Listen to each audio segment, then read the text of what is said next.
BPJS kan paling murah. Iya. Bagaimana dengan uang 180.000 bisa periksa 2-3 dokter spesialis dalam satu rumah sakit. Seorang dokter praktek di rumah sakit swasta, dia menerima bukan pasien BPJS, mungkin jasa mediknya antara 300.000 sampai 500.000 lah. Iya. Tapi kalau BPJS mungkin dia hanya terima 30.000, jadi 1/10-nya. Saya yakin malaikat mencatat kebaikan dokter sambil menangis. Kamu kok digaji kecil sekali. Artinya kalau ini Indonesia negara tropis ya dok ya? Iya. Nah ini virus-virus ini kan termasuk penyakit tropis ya? Iya, misalnya kayak demam berdarah. Nah. Sebenarnya Indonesia lebih canggih. Nah berarti kalau dibandingkan dengan yang datang Negara dari lain. barat itu mestinya Indonesia memiliki Iya. kemampuan yang Lebih memang bagus. sudah pengalamannya begitu gitu ya? Cuma Indonesia ilmunya kurang berkembang. Oh, Banyak kenapa itu, Dok? kasus, ya itu tadi faktornya. Karena faktor alat tadi? Alat tadi, Oke. alat, obat, pembiayaan yang sedikit. Jadi ilmu nggak berkembang. Andaikan ini Itu diteliti didukung oleh itu. dukung, ya, kita bisa jadi pusat kedokteran dunia di bidang tropis. Nah itu penyakit tropis ya dok ya? Iya. Nah, sekarang kan kiblatnya ke Thailand deh kalau nggak salah. Oh sekarang yang untuk Iya. penyakit tropis? Iya. Oh malah ke Thailand ya dok? Iya, banyak ke Thailand. Seperti itu. Padahal keterampilan dokter kita sudah Kasus paling banyak, Kasus penduduk paling banyak. Penduduk paling banyak, ya ya. kan. Dokternya terampil, tapi tidak didukung oleh alat-alat yang baik. Iya, iya, iya. Gitu. Oke, Ya kan. iya. Jadi kalau sisi ilmu mah kita ini keterampilan bagus lah. Iya, iya, iya. Tapi membuat dokter kita jadi lebih kreatif ya dok ya? Iya, Dengan iya. keterbatasan alat ya? Iya, malah sekarang dokter-dokter baru itu pindah profesi. Ada yang jadi YouTuber, ada yang- Betul. Iya. Influencer ya? Influencer, iya. karena mereka bingung. Gitu. Apalagi dengan pencanangan sekarang fakultas kedokteran yang menjamur, 5-10 tahun yang akan datang, saya perkirakan akan terjadi pengangguran intelektual dokter. Oh gitu, inflasi berarti? Ya, inflasi. Inflasi dokter? Karena terlalu berlebih. Iya, iya, iya. Gitu loh. Mestinya apa yang harus disiapkan kalau memang sudah terlanjur membuka fakultas kedokteran di mana-mana? Dilakukan kuota. Misalnya gini, di Kalimantan, jumlah Iya. penduduknya berapa? Kan bisa dihitung kebutuhan dokternya. Oke, Iya. iya. Nanti jumlah penduduknya sekian, berarti kamu hanya nerima sekian. Itu harus Iya. dilakukan. Oke. Tidak digeneralisir, Oh, bisa nerima yang banyak. Iya. Gitu loh. Semua sesuai kebutuhan. jadi inputnya disesuaikan dulu dengan di mana dia berada, gitu Dia ya? berada. Iya. Nah ini nanti begitu keluar tidak ada yang sia-sia, Tidak gitu ada ya? yang sia-sia. Semua terserap ya dok ya? Iya. Sekarang FK muncul di mana-mana. Iya. Terus dokternya berlebih. Iya. Faktanya sampai hari ini pemerintah itu ngangkat dokter itu kurang lebih sekitar 18-20% dari lulusan yang kemarin. Iya, iya. Nah kalau ini diproduksi lagi FK siapa yang bertanggung jawab? Lulusannya mau kemana? Akhirnya ngumpul ke Jakarta lagi, Iya, ke iya. Surabaya lagi, Iya, kota-kota besar lagi ya, kota Dok. besar lagi. Tapi bisa jadi itu karena masukan bahwa kita kekurangan 300.000 tadi. Nah, makanya Jawabannya jadi begitu tuh jadinya. saya mau Iya. produksi, Iya. saya pemilik pabrik. Iya. Ini produksinya harus diperbanyak. Iya. Setelah produksi punya kewajiban apa saya? Menyerap. Menyalurkan. Menyalurkan. Iya. Iya.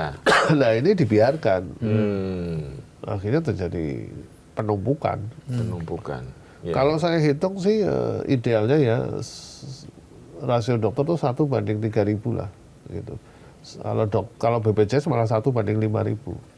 Kalau 1:3.000, satu dokter sehari meriksa sekitar 20-30 pasien.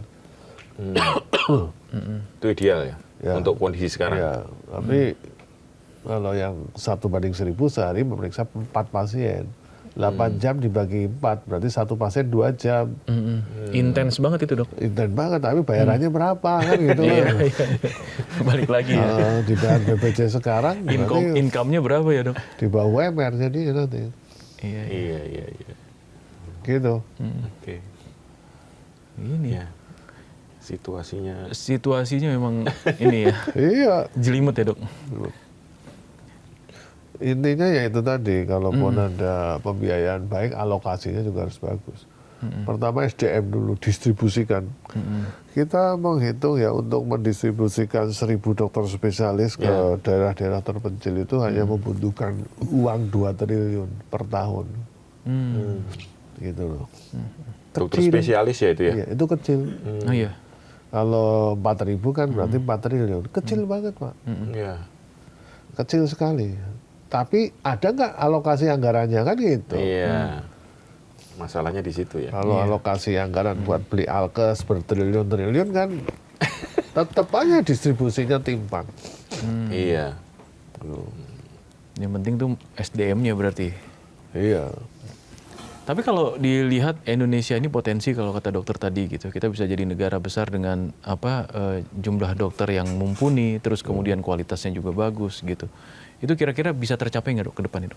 Ya, itu tadi tergantung pembiayaan sama sistemnya diperbaiki itu aja. Kalau SDM sudah tercukupi. Dari diri sendiri memberikan rekomendasi itu? Ya, saya termasuk mengusulkan itu tadi. Kalau mau upaya Kementerian Kesehatan sekarang kan melakukan hospital base di daerahnya masing-masing. Iya.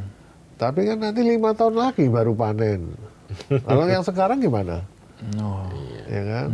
Yang sekarang kan harus didistribusikan. Iya. Ini luntang-lantung sampai 5 tahun ke Iya, depan berarti.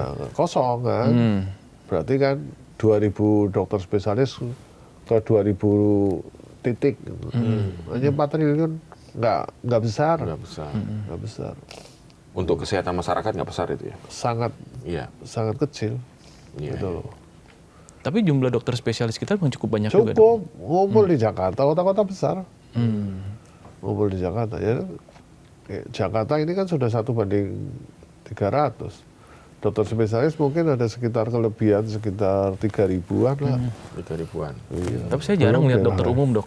Sekarang tuh dokter spesialis semua saya lihat. Iya, dokter umum ya di klinik-klinik. Iya. Yang Atau kecil-kecil di ya? UGD rumah sakit. Iya. Iya. Kalau yang praktek di poliklinik rata-rata spesialis ya? Spesialis semua. Ya, kalau di rumah sakit, di poli-poli pasti spesialis. Kan memang rumah sakit itu kan memang untuk pelayanan sekunder, spesialis. Iya. Kecuali UGD. Iya. Gitu loh. Kalau gede memang harus standby 24 jam ya? Ya, tapi tetap shift-shiftan. Shift-shiftan, gantian. Karena 8 jam tadi ya? Iya. Tidak boleh lebih dari itu yang Ya, akhirnya terjadi kasus yang Betul. internship-nya itu. betul. Ya, saya simpulkan kesehatan Indonesia ya belum sedang tidak baik-baik aja. Butuh komitmen pemerintah untuk membiayai. Sebenarnya sekarang gampang. Iya. Semua kuratif kan ditangani oleh BPJS. Iya.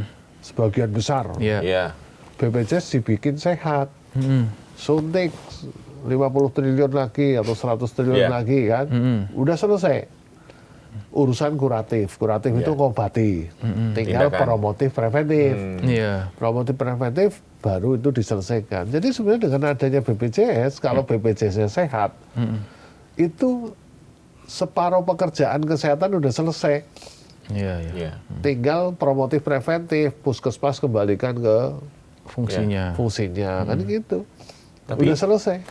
Itu gagasan dokter ini udah disampaikan Ya, udah berkali-kali. ke Menteri Kesehatan. Ya, DPR, Menteri Kesehatan. Udah Kayaknya ada kesamaan frekuensi nggak tuh sama Menteri Kesehatan? Ya, kalau kita kan sifatnya lembaga ya. Beliau mau nerima mau enggak itu urusannya dia. Yang penting kita memberi Sudah masukan yang memberikan baik masukan secara profesional ya. secara profesional. Gitu. Tapi beliau kadang-kadang punya pikiran sendiri gitu ya. Ya mungkin kayak kemarin internship kan yang mengaudit juga ada ID juga di situ. Ya karena kita kan ada di 500 kabupaten ada. Iya. Semua ya lengkap ya. Semua ada. Gitu. Sedangkan Kementerian Kesehatan itu kan tidak ada. Kalau Dinkes kan di bawah bupati. Iya. Iya betul. Sebenarnya kalau Kementerian Kesehatan memanfaatkan ID itu jauh lebih bagus. Lebih efektif ya. Lebih efektif. Ya, jangan merasa bersaing dengan ID gitu ya. Iya, harusnya dimanfaatkan. Karena ID berdiri itu untuk membantu negara. Memang begitu ya, Iya, dasar memang pendiriannya. dasarnya itu untuk membantu negara. Manakala pemerintah tidak menggunakannya rugi, Yang rugi pemerintah ya. pemerintah rugi. Gitu. Harus dirangkul berarti. Harus dirangkul. Ya seperti pemerintah merangkul Muhammadiyah dan NU. Di Indonesia kan hanya dua itulah sebagian Ya, besar betul, kan. betul. Itu sebagai sebuah komunitas yang besar. Kalau ID kan komunitas dokter semua di situ dirangkul. Iya. Iya. Tapi jangan sampai dikasih tambang dong. Nanti beda lagi urusannya. Kita pasti menolak. Pasti menolak. Kalau tambang plastik. Kalau tambang emas ya pasti menolak tidak. Maksudnya tidak menolak. Menolak tidak ya dok ya. Iya. Oke, dok terima kasih atas Ya, waktunya terima ya dok kasih. ya. Kita mungkin nanti akan banyak diskusi lagi lebih lanjut di Siap. Ya. episode berikutnya. Oke. Terima kasih Terima Sobat kasih. Sido. Kita jumpa lagi di To The Point berikutnya. Assalamualaikum Waalaikumsalam warahmatullahi wabarakatuh. Salah.